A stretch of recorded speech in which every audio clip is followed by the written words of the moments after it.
Hey everyone, this is Jack from the Cardboard Herald, and today I am coming here to tell you about what I think are the 10 best illustrated board games out there. It's going to be one of the most subjective lists that we could possibly collect here together. So this is definitely my taste, but I do want to hear what you have to say about this whole shtick. Also, I want to note that this isn't my 10 favorite gaming artists. That could be a whole other list in and of itself. Maybe, if there's enough response to this, then I'll go ahead and do that. There's going to be some notable exclusions on this list that would definitely be in my 10 favorite artists. With that said, let's go ahead and get started with number 10, which is Catacombs 3rd Edition. Now, I like a good story associated with why I'm putting any of this stuff in here. Basically, this is kind of the dream. Catacombs had an existing aesthetic, and it didn't really fit the tone of playing the game because it was like this really self-serious gothic look. And then Kwanchai Moria, as an aspiring gaming artist and designer and just game fan, decided to make his own stickers for Catacombs that reflected the fun and kinetic play of a flicking game, and he uploaded those to BGG. Lo and behold, Ellsworth Games contacts him, says, do you want to do the 3rd edition, all the illustrations with it? And it became this complete new reimagining of what that world looked like and what it should have been all along. I love it as a union between this playful abstraction and depth that allows it to be this realized world, and it just has this overall aesthetic that is unparalleled in the industry that tonally fits the gameplay so well. Number 9 is a game that I actually got rid of, to tell the truth, and that's a whole story in and of itself, but it's Tidal Blades. It's a game that the artwork was so good that I almost kept a game that I didn't enjoy playing, and that's because the artwork was done by husband and wife gaming art studio Mr. Cuddington, and it is so vibrant and is such a mood setter. It makes you want to play the game and be enveloped by the world that was created for this game. I just wish there was a different game associated with it, but nonetheless, the art completely knocks it out of the park. If anything, I would draw on comparisons to Chrono Cross, the old PlayStation 1 sequel to one of my favorite Super Nintendo RPGs of all time, Chrono Trigger, in establishing this mysterious, magical ocean and sun vibe that is so seldom capitalized on for fantasy. It really looks outstanding on the table, and the illustrations on every card, on the box, and the book, everything is just really spectacular. Number 8 is Abyss, illustrated by Xavier Colette, which I'm hoping I pronounced that correctly. If you have the know on how to properly pronounce it, if I got that wrong, then put it in the comments. But this game was one of these games where the visuals were so spectacular that a lot of people were like, yo, does a game this kind of small deserve this sort of lavish world building and artistry? And yeah, if the game is good, it should. And the world building of this aquatic underworld merfolk, empire that just feels full of political intrigue and Machiavellian scheming just comes to life. The game is pretty concise as a whole, but the illustrations give it a fantastic gravitas with a setting that is unlike anything else that you see in the board gaming world. And you reflect that with certain components that really add to it and accentuate that sort of regal and otherworldly feel to the game, then it comes together so cohesively and so beautifully. Number 7 is War of the Ring. I'm a Lord of the Rings guy. It had to happen. It's John Howe who did the art. It's John Howe who did the art. If you're not aware, in the Middle-earthian fandom, John Howe is one of the premier Middle-earth artists out there. He's done a lot of other stuff, including other games. He's even worked on Magic the Gathering, and he's done things like Ethnos, which is actually surprisingly quite polarizing. But John Howe as an artist has really made Middle-earth come to life.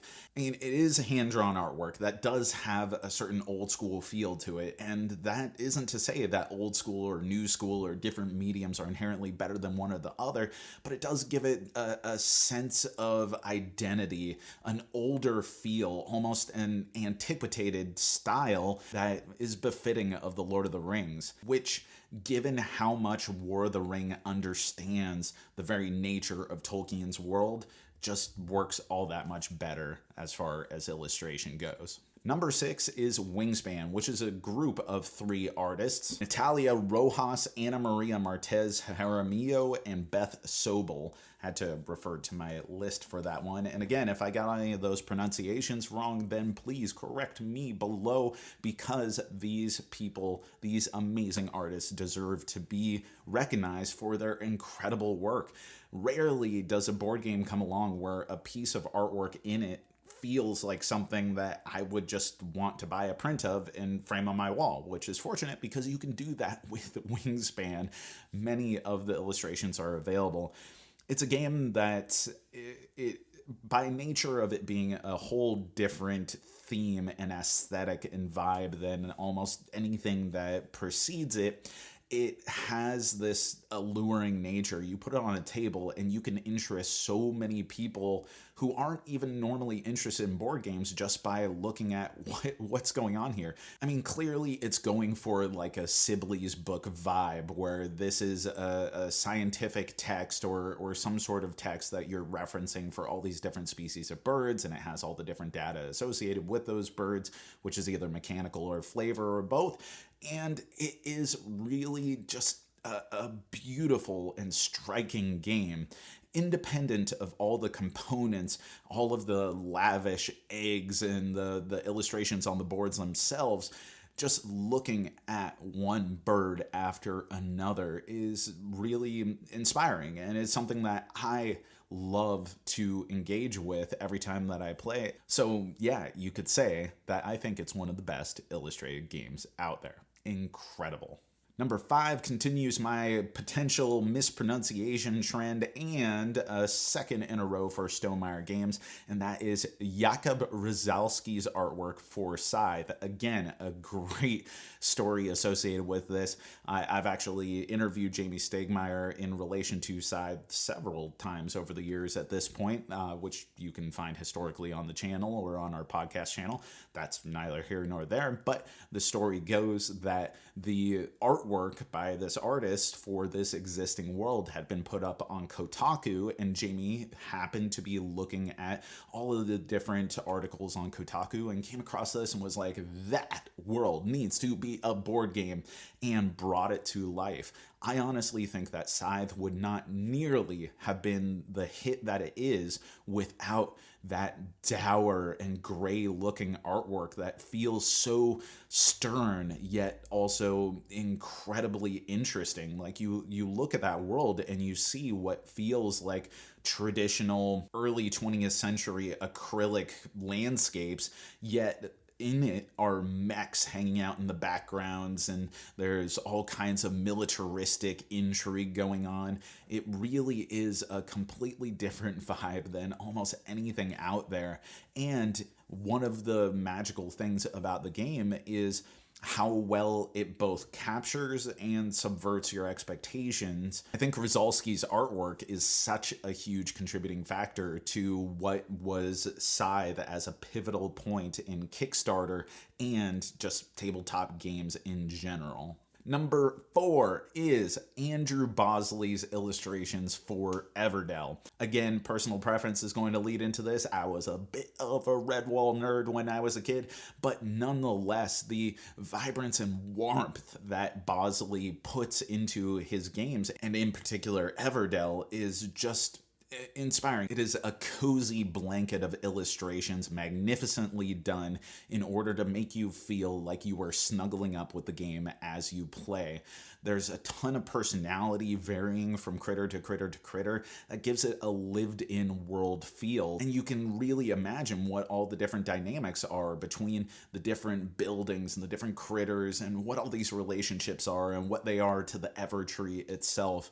It's really a striking game that just gives me all the warm and fuzzies, which is fitting considering most of the critters in it. Number 3 is from a huge group of artists that is too numerous to specifically name, but nonetheless have given such a cohesive product, and that is Parks. And yes, I know this is part of the 59 Parks project and that it was done in joint with that, and so these were independently contracted illustrations for these travel posters, but nonetheless, when Parks is on the table and you are looking at all of these landscapes and vistas capturing the majesty of all these different places from all over the US, including, Alaska. I gotta support a game that has illustrations of Alaska in it, and it just feels majestic. Like Wingspan, it has a theme that's inherently going to intrigue people, even if they aren't normally interested in tabletop games or this type of tabletop game. It's inviting and it's expansive. It's the type of game where you end up making decisions that, even if they aren't strategically the optimum decision, you just really want to make sure that you have this park or this park because you're either having some sort of sentimental attachment to it or the artwork is just that good.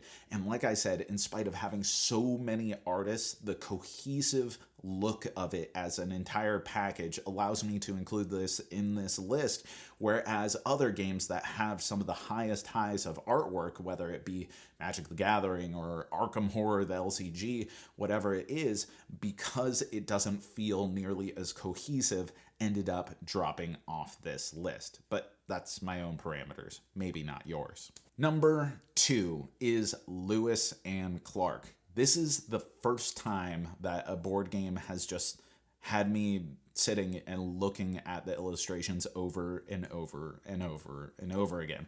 And I know that Lewis and Clark at this point has some problematic things associated with it. Those red meeples are not the best decision out there, though it's clear from the liner notes to the very illustrations that were done by Vincent Dutrait, one of the premier tabletop gaming artists of all time, that care and attention was at least attempted to be made in this. The illustrations themselves capture the very image of westward exploration in the United States and the lives of the indigenous people who live here, fishing, exploring, having different relationships with the westward explorers that may be antagonistic or collaborative, really cements this feeling of reverence and awe.